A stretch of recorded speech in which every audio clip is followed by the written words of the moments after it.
I really appreciate the opportunity to share my understanding of the importance of taking risks and facing our own weaknesses to achieve true happiness from a Buddhist, psychological, and personal perspective. When we became Buddhist in 1969, my wife and I were teenage hippies. On the day of her high school graduation, we took a huge risk and ran away from home seeking love, peace, happiness, and in my case, freedom from responsibility. After months of eating brown rice and lentils and living on a friend's porch, we realized that we couldn't just survive on our ideals.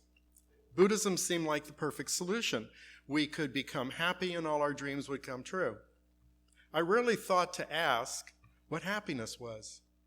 I figured anything would be better than the severe depression and anguish I had suffered as a child and teenager. Because of my intense desire to avoid depression, I developed an underlying belief that the true objective of my Buddhist practice was to be happy all the time. That the Enlightenment Nichiren, the founder of Nichiren Buddhism in 13th century Japan, spoke about was somehow wrapped up in an unshakable condition of happiness, a total absence of pain. Look at me, I would be able to proclaim, nothing can upset my positive, upbeat attitude. I had a lot to learn. I was so frightened whenever I started to feel blue that I would do anything to get my smile back. My unhappiness, like a strong ocean undertow, was a constant impetus to chant more to strengthen my life. And over time, I could make and carry out strong determinations, have a warm, loving family, and build a successful business career. But on a different level, I still needed to deal with the reality of my sadness. Soon, 2 traumatic occurrences pushed me right over the edge. The first was the suicide of my good friend Gordon in the mid-90s. He had been my business mentor and had recently retired. His family and friends thought they knew him well. A successful businessman, he was always cheerful and full of great advice. So it frightened me that he could be harboring such overwhelming anguish that he saw no way to continue living. Obviously, he hadn't dealt with some significant issues in his life. Considering my own traumatic childhood, I began to wonder if I was in danger of making the same mistake. The second event was my wife being diagnosed in 1996 with multiple sclerosis, or MS. This was a challenging time that tested and then reinforced our commitment to each other and our continued spiritual practice. Eventually, Trudy learned to walk again, and some of the pressure we had been under was relieved. We had each gone through tremendous personal growth because of this experience. However, about a year later, Trudy discovered me lying in the bathtub, unable to move. I had fallen into an extremely depressed state, the kind of loneliness and helplessness I had experienced as a child and a teenager. It was at this point in my life that I began to understand the kind of grief that must have driven Gordon to end his life. It woke me up to the need to get help. How sad and ironic that his most significant gift to me ended up being his death. His suicide, like a persistent, flashing red reminder, compelled me to find courage to do the work. Buddhism teaches that we should not shrink from the fact of death, but squarely confront it. Our contemporary culture has been described as one that seeks to avoid and deny fundamental question of our mortality. It is the awareness of death, however, that compels us to examine our lives and to seek to live meaningfully. Death enables us to treasure life. It awakens us to the preciousness of each shared moment. In the struggle to navigate the sorrow of death, we can forge radiant treasure of fortitude in the depths of our being. Through that struggle, we become more aware of the dignity of life and more readily able to empathize with the suffering of others. With my chanting as a spiritual foundation and a terrific therapist, I was finally able to begin the painful but rewarding process of healing myself from the effects of my abusive childhood. so that I could truly devote myself to living in the present. So in the same way that Trudy took medicine and went to a neurologist for her illness, I took medicine and went to a psychotherapist for mine. This wasn't and still isn't an easy process. I've had to push myself through many tears and painful memories. I discovered that the messages I assimilated as a child from an angry father and a disinterested mother greatly influenced my opinion of myself. As an adult, many of the behaviors that had protected me in my early years were no longer necessary or even desirable, nor were they contributing to my true happiness. As part of learning how to deal with childhood PTSD, I have also been learning to allow myself to feel joy without fear or guilt and to experience pain without panic, which makes my wife really happy. The essence of this is being able to live in the moment, something we are taught as Buddhists, but that, as you know, can be very difficult to achieve. The ever-present heaviness that has plagued me for 67 years has significantly diminished. There's no way to describe how wonderful this makes me feel, and it is proof that it is never too late to change our lives, and that many of life's treasured gifts are buried in the most painful and risky places. I'm so grateful that I could turn Gordon's death into such a meaningful gift. I'm reminded of one of my favorite quotes by Buddhist scholar and our lay Buddhist organization president, Daisaku Ikeda. He said, "Happiness is being able to experience profound joy that comes from never being defeated by problems in life. In fact, these challenges are a catalyst to deepen and expand our inner lives. Despite a culture of instant gratification that influences so much of modern living, happiness is not a quick fix attained overnight. Rather, it results from our daily efforts to manifest life's highest potentials: wisdom, compassion, courage, and vitality." While pursuing happiness, I also used to spend a considerable energy trying to reach an elusive there. There meaning anything good: a better job, a more pleasant boss, just a little more money. It was almost impossible for me to enjoy life as it was when I was so busy wishing I was somewhere else. This is also not true happiness. The belief that our happiness depends on some event or situation happening in the future sets us up for unhappiness, especially when we consider that we are all bound by the cycle of birth, sickness, old age, and death. If we wait for a trouble-free life, our happiness will continue to elude us. Rather, the question is, how do we respond when confronted with the problems we will inevitably face?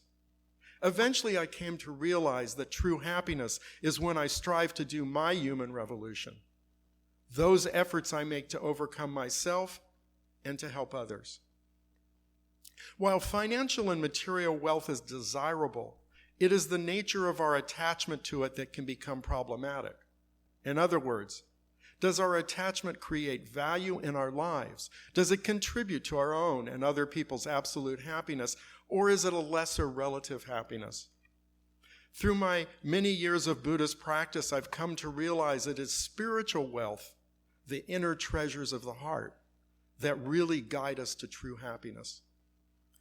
Ikeda also said, "The gratification of desires is not happiness. Genuine happiness can only be achieved when we transform our way of life from the unthinking pursuit of pleasure to one committed to enriching our inner lives, when we focus on being more rather than simply having more."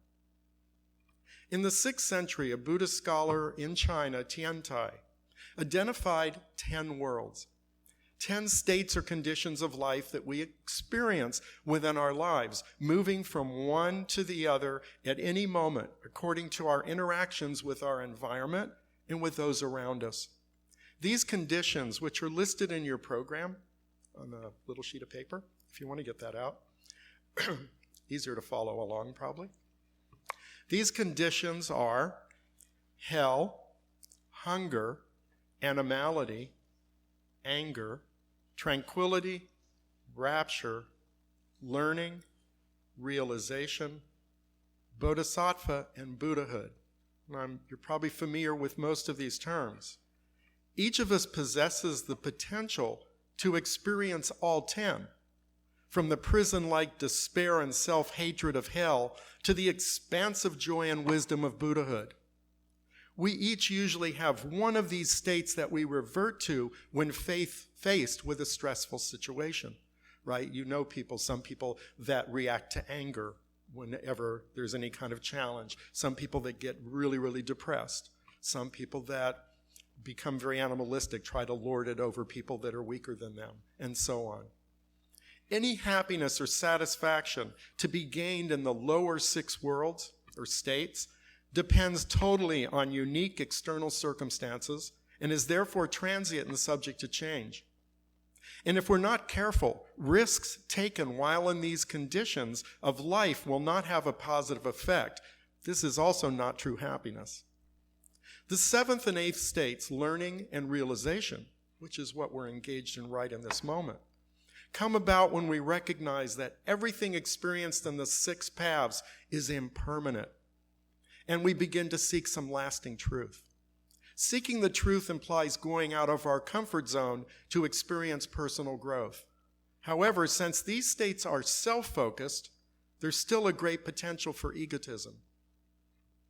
The 9th state of Bodhisattva indicates those who aspire to achieve enlightenment and at the same time are equally determined to enable all other beings to do the same.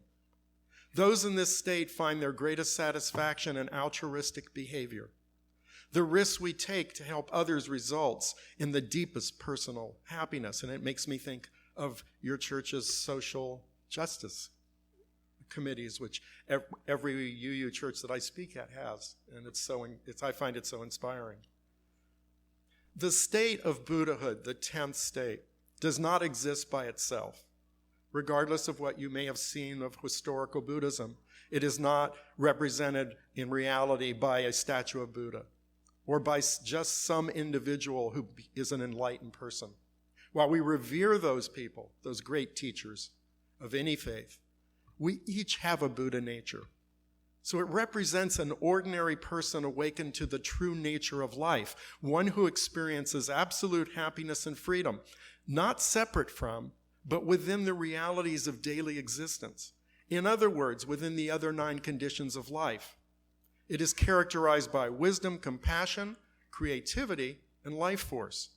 So the objective is to bring out the enlightened, positive aspects of whatever circumstances we find ourselves in. This is, from a Buddhist perspective, true happiness.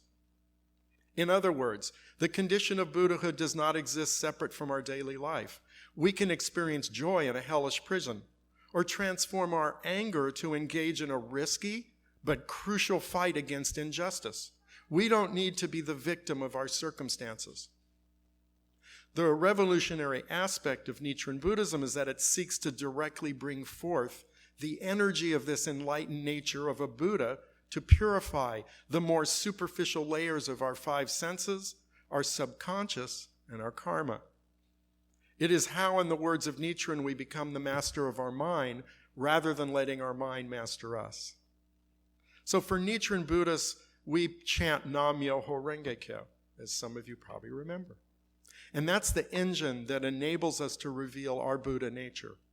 As with many unfamiliar spiritual practices, chanting some strange words might seem outside someone's comfort zone or somewhat risky. Exactly.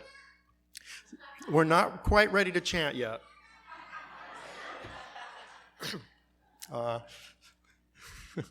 The optimism of youth, right? Myoho Renge-kyo is the title of the Lotus Sutra, which documents the last 8 years of Shakyamuni's teachings 2,500 years ago. There is a pronunciation guide in your program. The word Nam roughly means to dedicate oneself, in this case through the action of practicing Buddhism. Myoho means mystic. It's the essential law of life and its phenomenal manifestations, which, like gravity, functions regardless of whether we believe in it. For instance, cause and effect. If you make a cause, you get an effect, whether you believe in it or not. Renge symbolizes the lotus flower and the simultaneity of cause and effect.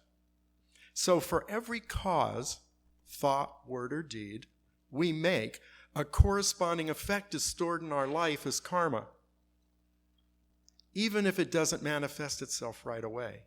So nobody gets away with anything, really. Finally, kyo is sutra, the truth expressed through the sound of one's voice or harmony or rhythm. So maybe we could say it just like several times together out loud as you'd like. Nam yo ho renge kyo, nam yo ho renge kyo, nam yo ho renge kyo, nam yo ho renge kyo. My wife always says if I was smart, I'd stop there. But I'm not that smart. Consistent with our Buddhist concept of relative and absolute happiness, psychological research has also found that people in their late years whose primary focus in life has been the attainment of external goals such as wealth, property, fame, and status tend to be less happy. In general, they are said to experience higher levels of anxiety, suffer more illness, and have less of a sense of fulfillment. On the other hand, people who have paid attention to treasures of the heart, their spiritual well-being, report being much more satisfied with their lives. This is probably the main message. I speak to a lot of high school freshman classes. This is the main message I like to give them, because if they can grasp this in freshmen and high school, what a different life they would have. In The Progress Paradox, Greg Easterbrook draws upon 3 decades of wide-ranging research to make the assertion that while almost all material and physical aspects of Western life have vastly improved in the past century, most people feel less happy than in previous generations. So while pursuing physical and material fulfillment, what is most important is to develop the ability to make wise decisions, the courage to never give up, respect for oneself and compassion for others. These are the attributes that give real meaning to our external endeavors and accomplishments. In a fascinating paper in the 2017 International Journal of Wellbeing, psychologist Ashley Buchanan, who lives in Australia and has that great accent when I talk to him, proposes bringing together 2 areas of research, a being well perspective from positive psychology and a socially and ecologically oriented doing good perspective, being well, doing good. He gives the example of benefit mindset as everyday leaders who seek to be well and do good. Wouldn't that be refreshing? It is interesting to note that this is in complete accord with the teachings of Nichiren, which emphasize the need to practice every day for the happiness of oneself and others. In the July 2nd, 2013 Psychology Today, well-being researchers Robert Biswa-Diener and Todd Kashdan stated, while we don't deny the importance of happiness, we've also concluded that a well-lived life is more than just one in which you feel up. The good life is best construed as a matrix that includes happiness, occasional sadness, a sense of purpose, playfulness, and psychological flexibility, as well as autonomy, mastery, and belonging. Personally, I believe that true happiness is something close to the joy or sense of fulfillment and confidence that arises from our sense of mission to make the world a better place, and from the ability to enjoy our life. Being happy is a sense of connectedness with everything around us. Daisaku Ikeda has said, happiness is not found in a tranquil life free of storms and tempests. Real happiness is found in the struggles we undergo to realize our goals and our efforts to move forward. Now, I finally realize we don't believe that if people chant or meditate or pray, they will always be smiling and cheerful. Rather, they will be more fulfilled and happy with their lives. Lasting happiness comes from within and is a condition we can experience even when or because we're facing difficulties. To quote Ralph Waldo Emerson, "Don't be timid and squeamish about your actions. All life is an experiment. The more experiments you make, the better." Even amidst the most trying times, happiness is not out of reach. By accepting small risks, we can move in the direction of our dreams and face our problems wisely and courageously. We can come to savor the greatest of all joys, the ability to live life with a deeper, stronger sense of confidence, appreciation, and hope. We have the power to change our destiny and become a source of positive change in our family, local community, and the entire world. In today's challenging times, it helps me to remember that hope, like happiness, is truly the state of my mind, not the state of the world. Or repeat that to myself every morning, right after I see the news. I would say it again. It's the state of my mind, not the state of the world. That's how I keep hopeful. This truth gives me confidence that each of us can build a happy life and make a positive difference in the world. Thank you so much for your kind attention and for having me again today. Thank you.